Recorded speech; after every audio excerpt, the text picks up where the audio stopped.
untuk chapter 2 Mechanical Wave. Kita akan belajar berkenaan dengan gelombang. Jadi gelombang ada dua. Dekat sini kita boleh tengok yang kita nak belajar sebenarnya lebih spesifik kepada Mechanical Wave. Okay. Jadi kita akan, yang pertama kita akan define apa itu Mechanical Wave, macam mana Mechanical Wave tu boleh dibezakan dengan wave yang lain, kemudian macam mana cara dia terbentuk lah. Kemudian kita juga nak kenal lah jenis-jenis gelombang. Ada dua jenis pergerakan gelombang. Gelombang ni kita boleh asingkan jenis pergerakan dia kepada longitudinal dan juga transverse wave. Manakala yang terakhir kita akan tengok sifat-sifat gelombang dari sudut matematik. Jadi kita boleh nampak dia dari equation dan juga graf lah. Jadi gelombang tu kita boleh represent dalam bentuk equation dan juga graf. Jadi mechanical wave yang kita nak belajar yang pertama kita nak define dan juga state properties bagi transverse dan juga longitudinal wave. Okay.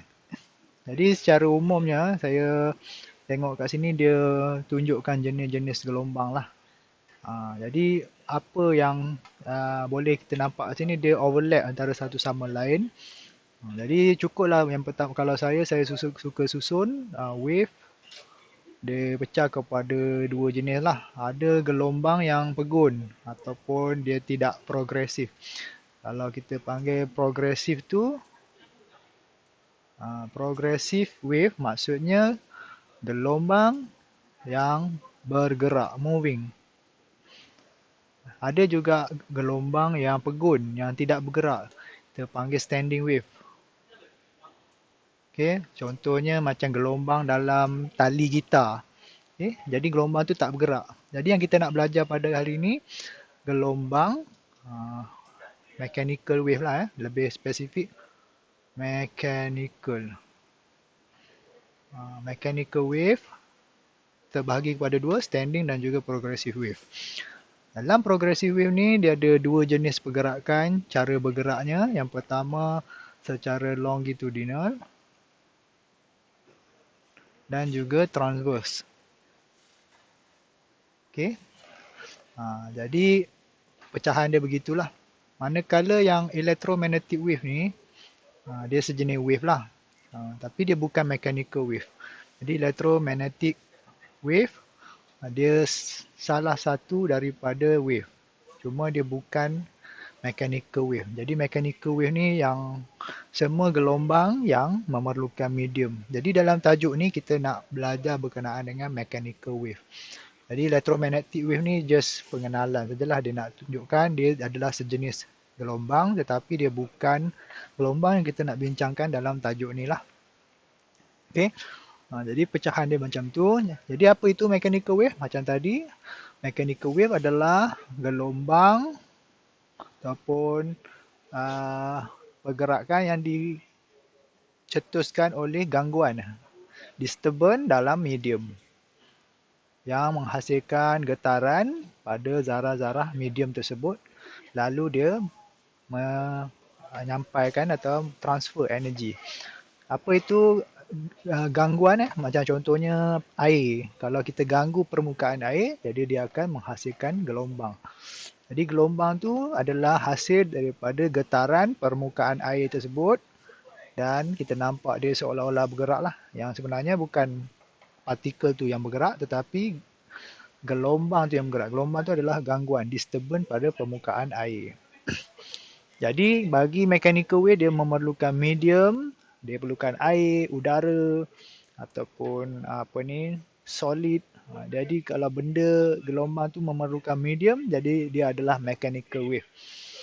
This wave travel when molecule in the medium vibrate. Jadi medium tu bila dia bergetar, dia akan bergetar menyebabkan kawan bersebelahan dia bergetar jugalah. Barulah dia punya tenaga akan dipasing, akan dipindahkan ke molekul bersebelahan. Contohnya macam inilah domino. Kita susun domino ni, ini panggil domino lah, domino fall. Kita susun panjang-panjang, kemudian kita jatuhkan satu. Kemudian dia akan berlaku domino effect lah, dia transfer dia punya pergerakan tu ke domino bersebelahan. Jadi jatuh, semua akan jatuh lah. Jadi kita boleh nampak dekat sini, tenaga kita nampak dia berpindah dari satu domino ke satu domino yang lain. Tetapi domino yang pertama ni tidaklah dia bergerak pergi ke sini. Dia jatuh ke bawah je. Tapi kawan sebelah dia jatuh juga. Jadi seolah-olah nampak macam domino tu bergerak. Tapi hakikatnya dia tidak bergerak. Jadi yang bergerak tu hanyalah tenaga sahaja. Tenaga yang dipindahkan dari domino ke domino yang lain. Jadi selain daripada itu sama juga. Contohnya sound wave. Bila saya bercakap ni, dia masuk lah, suara saya masuk ke dalam speaker ke ataupun dia travel melalui udara sampai ke telinga orang. Jadi bunyi itu bukanlah bermaksud apa yang saya cakap keluar dari mulut saya ni dia bergerak, zarah-zarah tu masuk dalam telinga orang. Bukan maksudnya macam itulah. Jadi dia hanyalah tenaga yang dipindahkan dari satu medium, dari molekul medium tu ke molekul bersebelahan. Okey.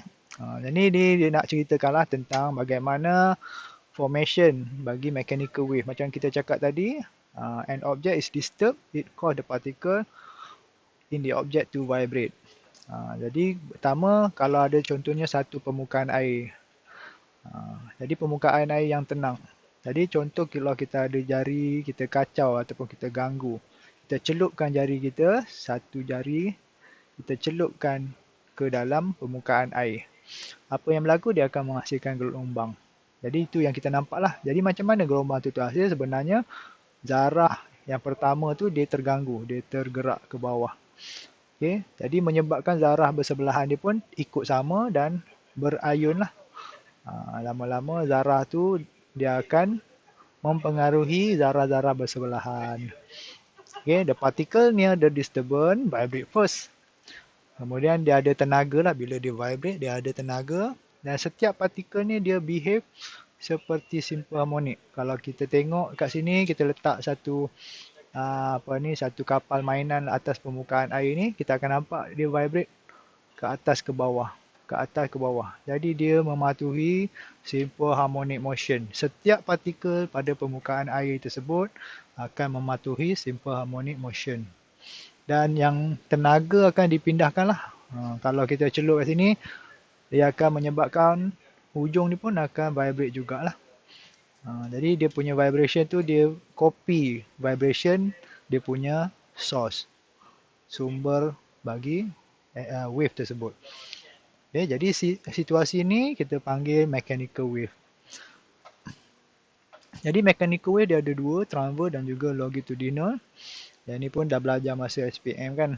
Jadi bila sumber tu ataupun dia punya pergerakan partikel, contohnya macam ni kita nak tengok transverse wave. Jadi bila sumber bagi wave tu kita gerakkan ke atas ke bawah. Jadi partikel bagi medium, contoh dalam situasi ni slinky spring, dia bergerak ke atas ke bawah. Dia bergerak macam ni. Tetapi tenaga dipindahkan secara horizontal. Manakala dia punya vibration adalah secara vertikal. Jadi dalam situasi ni dia punya wave profile oscillate 90 degree with respect to each other. Okay, wave profile tu maksudnya dia punya oscillation tu lah, oscillation. Dia punya vibration. Jadi dia perpendicular kepada oscillation atas ke bawah. Dia punya pergerakan gelombang tu kita nampak dia ke kanan. Jadi dia 90 degree.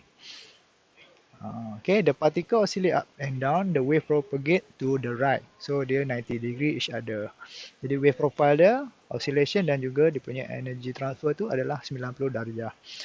Okay, jadi macam inilah situasi dia. Walaupun kita vibrate atas ke bawah, gelombang yang dihasilkan kita akan nampak macam gelombang air tu jugalah. Okay. Jadi dalam situasi ni kita boleh tengoklah ni dia punya description bagi gambar rajah tadi. Bagi longitudinal wave, dia punya vibration dia vibration dia secara horizontal. Manakala tenaga dia transfer pun secara horizontal. Jadi dalam situasi ni dia punya gelombang wave profile oscillate parallel each other. Jadi ini dia parallel antara satu sama lain. Jadi ini kita panggil longitudinal wave. Jadi vibration dalam situasi ini kita nampak dia compress, ada berlaku compression, compression. Compression itulah yang bergerak. Jadi kita nampak dia rapat-rapat, kemudian dia decompress, compress, decompress. Jadi itu dalam longitudinal wave. Okay, ni dia punya description, boleh tengoklah balik. Jadi contohnya bagi longitudinal wave, kita ada sound wave. Bagi transverse wave, biasanya gelombang apa ni lah, elektromagnet adalah salah satu jenis transverse wave. Tapi disebabkan kita bukan nak tengok transverse wave dalam bentuk elektromagnet, kita boleh bagi contoh macam water wave. Water wave adalah transverse wave. Okay. Okay, untuk part kedua, kita nak tengok mechanical wave, dia punya variable dalam kita memahami mechanical wave. Jadi dalam chapter ni kita nak tengok mechanical wave ni secara matematiknya lah.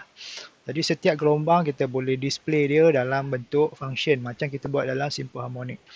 Okay, contohnya dekat sini, kalau kita tengok gelombang air, biasanya dia punya, kita tengok gelombang air, kita tangkap gambar contohnya. Jadi kita akan nampak dia ada puncak, crest or peak, puncak dalam bahasa Melayunya. Macam kalau kita tengok pada dekat laut, kita nampak ada gelombang air di permukaan laut. Jadi dia ada tempat yang tinggi, tempat yang rendah. Siapa yang biasa pergi ke laut, dia boleh rasalah dia punya pengalaman dia. Bila kalau kamu duduk dekat atas ni, sekejap, dan bila lama-lama dia akan turun bawah kat sini. Okay. Jadi dekat sinilah sebenarnya kalau kapal kamu berlayar, dia naik atas ke bawah. Jadi dia terombang ambing kat situ. Okey. Jadi ni adalah satu permukaan air, contohnya. Jadi puncak dengan puncak, dalam gelombang kita ada crest, kemudian kita ada throw. Puncak, kemudian yang bawah ni dia punya apa ni lah, yang kawasan yang paling rendah je. Okey. Panggil throw. Okay, jadi wavelength kita ukur jarak antara dua puncak. Two consecutive particle which have the same phase. Same phase. Maksudnya apa dia? Panjang gelombang lambda ni lambda. Lambda ni adalah jarak antara dua puncak ataupun dua titik yang sama fasa. Sama fasa ni maksudnya, kalau cakap same phase tu maksudnya kalau kamu duduk kat sini, kawan kamu duduk kat sini, okay, kamu akan bergerak bersama-sama. Dia seiring sejalan. Kalau kamu dekat atas, kawan kamu pun dekat atas. Kalau kamu dekat bawah, kawan kamu pun kat bawah. Jadi di sini kita panggil dia same phase. Okay. Same phase. Maksudnya B and C adalah dalam fasa yang sama. Same phase. Okay. Jadi B dan C fasa yang sama. Tapi kalau B dengan T, tak samalah. Kamu kat atas, dia kat bawah. Jadi tak sama. Bila dia beralun, kamu turun bawah, dia naik ke atas. Jadi dia bukan dalam phase yang sama.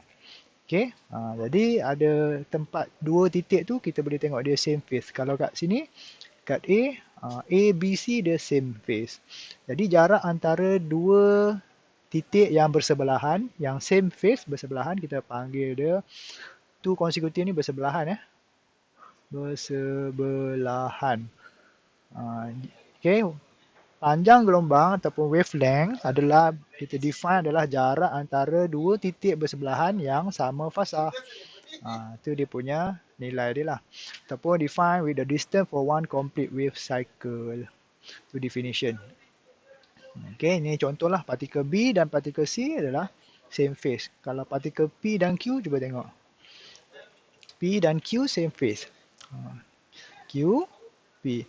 Walaupun nampak dia bukan puncak dengan puncak, tapi disebabkan dia punya ukuran dia sama. Kalau P naik atas, Q pun naik atas. Jadi jarak tu masih lagi kita ukur sebagai satu lambda. Okay. S dan T, cuba tengok S dan T. Kalau dekat through ni sama juga macam dekat puncak.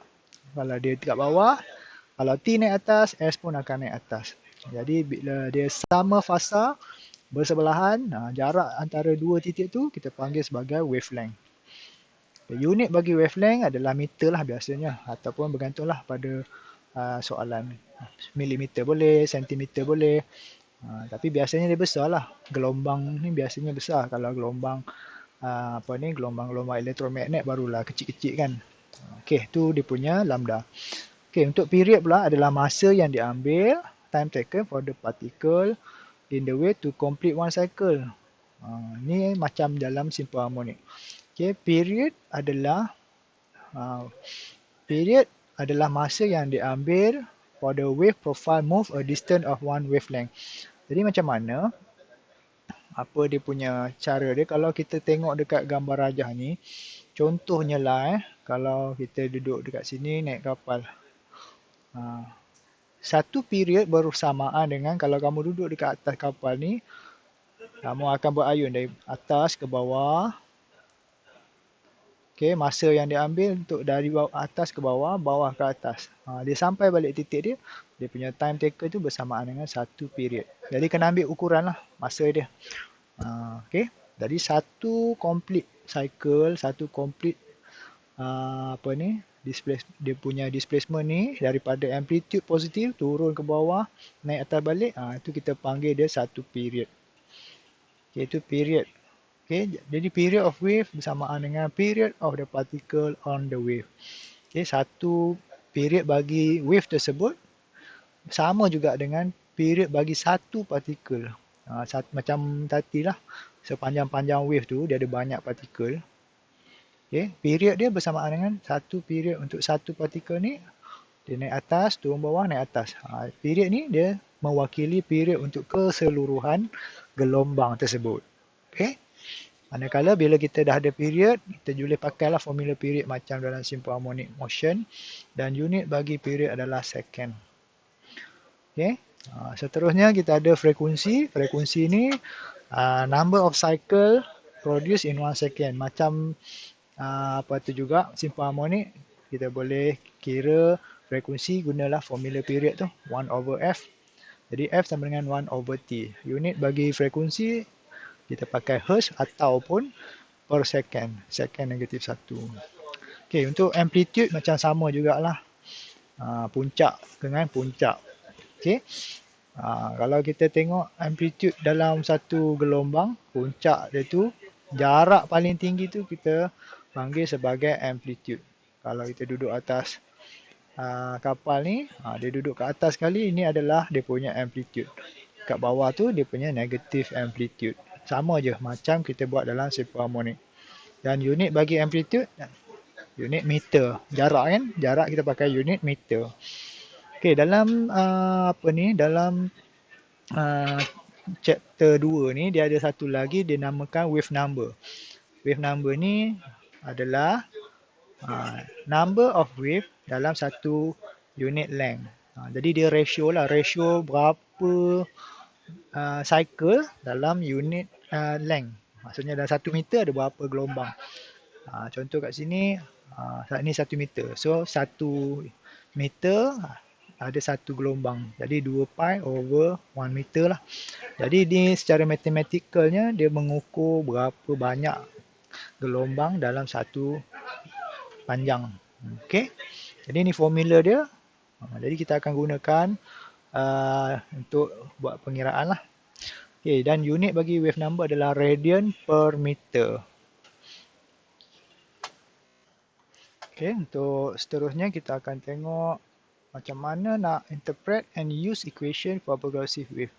Jadi satu gelombang kita boleh tulis sifat gelombang tersebut dalam satu function. Jadi bila orang tengok function ni dia boleh nampak, boleh bayangkan laju ataupun tidak gelombang tersebut, berapa dia punya sifat dia, berapa dia punya frekuensi daripada satu equation. Macam kita buat dalam simple harmonic lah. Jadi ini contohnya, ni satu gelombang. Kita tangkap gambar bagi gelombang yang sedang bergerak. Bila kita tangkap gambar, kita freeze kan lah. Kalau dia tengah bergerak, susah kita nak analisis kan. Jadi ini contoh kat sini ada satu gelombang ombak lah. Ombak daripada kiri ke kanan. Jadi kita punya ketinggian ombak tu kita ukur Jadi dia punya ukuran tu kita panggil displacement lah. Displacement dalam situasi ni kita pakai Y, simbol Y. Dalam simple harmonic kita pakai X, dalam sini kita pakai Y. Jadi maximum displacement adalah amplitude A, minimum ataupun negative maximum dia negative A. Okay, jadi ombak ni kita akan nampak dia bergerak ke kanan lah. Tapi pada dalam masa yang sama, dia juga kalau kita zoom, kita tengok partikel setiap permukaan ombak tu dia berayun secara vertikal. Okay, secara vertikal. Dia naik atas ke bawah, atas ke bawah. Jadi setiap partikel atas permukaan ni. Tapi ombak tu sebenarnya nampak macam bergerak ke kanan. Jadi itu ada dua benda lah. Jadi semakin laju ombak ni bergerak atas ke bawah macam tu, dia akan menyebabkan velocity ni pun laju. Macam kita bayangkan slinky spring tadi, kalau kamu ayunkan spring tu, macam dalam eksperimen kan, kita ayunkan slinky spring, lagi laju kita ayun, dia punya velocity ni pun akan berubah. Jadi dalam situasi ni ada dua velocity, satu velocity particle, satu lagi velocity wave. Ada dua benda lah. Velocity particle, ayunan ni lah. Lagi kamu laju, itu dinamakan velocity particle. Jadi dalam situasi ni kita nampak ada dua pergerakan. Satu pergerakan bagi zarah, satu lagi pergerakan bagi gelombang. Okay, jarak antara satu complete cycle macam ni kita panggil dia lambda lah. Okay, dari O pergi P, lambda. Ataupun dari P pergi ke Q. Ini satu lambda. Okay, jadi benda gambar rajah ni kita boleh plotkan terhadap distance. Jadi distance ni jarak daripada sumber lah. Kalau macam permukaan air yang ada jari tadi tu, kat sini lah dia punya sumber gelombang. Ni tangan kita celup permukaan air. Jadi sumber tu kita letak dekat origin, kita plotkan dekat satu graf. Jadi distance tu adalah jarak daripada origin, manakala displacement adalah jarak partikel tu oscillate. Okay, contoh kalau kapal tu berapa dia displace ke atas ataupun ke bawah. Okay, itu displacement bagi partikel. Okay. Jadi semua benda yang kita gambar ni dia boleh tukarkan dalam bentuk function ataupun equation. Equation dia kalau satu gelombang yang bergerak ke kanan, dia punya nilai ataupun sign bagi K dia ataupun apa-apa di tengah ni lah mestilah negatif. Kalau dia bergerak ke kiri, dia akan ambil sign positif.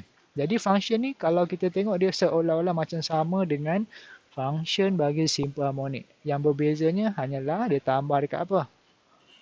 Dia tambah Kx ni. Kalau negatif Kx dia ke kanan, kalau positif Kx dia ke kiri. Yang lain sama saja. A amplitude, kita pasal lagi pakai sign, omega angular frequency, T adalah time, K wave number, X adalah distance. Jadi cuba tengok dekat dalam simple harmonic, X tu duduk dekat sini. Dalam situasi ni untuk wave, X-nya duduk dekat sini. Apa maksud function ni?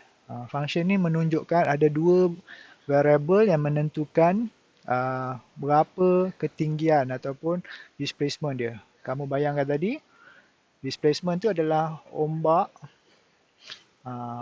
Jadi displacement ni kedudukan satu kapal pada satu-satu masa. Kalau kamu tangkap gambar pada masa tertentu, boleh jadi kapal tu sedang berada di atas A. Kalau tangkap gambar terlewat sikit, dia B. Jadi masa akan mempengaruhi nilai Y. Sama jugalah kalau satu-satu kapal tu dia duduk di X yang berbeza. Kalau ada kapal yang kedua pada jarak X, ni jarak X. Jadi X juga mempengaruhi kedudukan kapal tu. Jadi secara keseluruhannya kita boleh gambarkan pergerakan ataupun gelombang tadi tu dalam satu function. Jadi function ni dia merangkumi semua.